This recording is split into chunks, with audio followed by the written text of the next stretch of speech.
Does anybody seriously think that you can march NATO right up to Russia's border and turn Ukraine and Georgia into Western bulwarks, and the Russians are just going to sit there and take it? That they're going to understand that we're a benign hegemon? This is not the way international politics works. Just take the United States of America. We have the Monroe Doctrine, right? The Monroe Doctrine says that no country in the Western Hemisphere is allowed to invite a distant great power into this hemisphere and form a military alliance with it and put military forces in the hemisphere. Do you think the United States, let's hypothesize a situation. It's 20 years from now. China forms a close relationship with Canada and Mexico. They form a military alliance, and the Chinese decide that they're going to deploy some military forces in Canada and in Mexico. You think the United States is going to say, Canada's a sovereign country, Mexico's a sovereign country, and they can do whatever they want? If you believe that, you are really asking for trouble.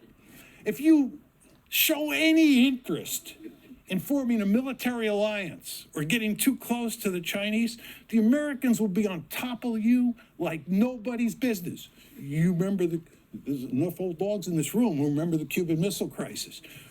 Fidel Castro had the audacity to form a military alliance with Cuba, then invite them, to form a military alliance with the Soviet Union, then invite the Soviets to put missiles in Cuba. We still have not recovered from that. You notice that we still have our gun sights on Cuba. Oh, that just drove us crazy. As a violation of the Monroe Doctrine. Again, you know my rhetoric about what's good for the goose is good for the gander. You're surprised that the Russians were upset about NATO expansion?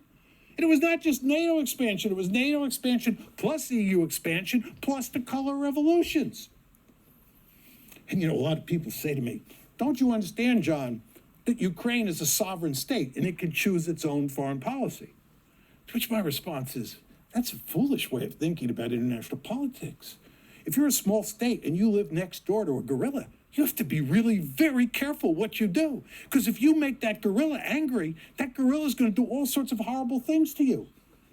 And we basically, probably unintentionally, encouraged Ukraine to pursue policies that got into a heap of trouble. And then when they got into a heap of trouble, what did we do? Nothing. We led them down the primrose path. And we did the same thing with Georgia. The Georgians were expecting us to come to the rescue. They're expecting the 7th Cavalry to arrive. It didn't happen.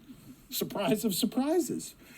But anyway, all I'd say is you got to understand basic realpolitik here.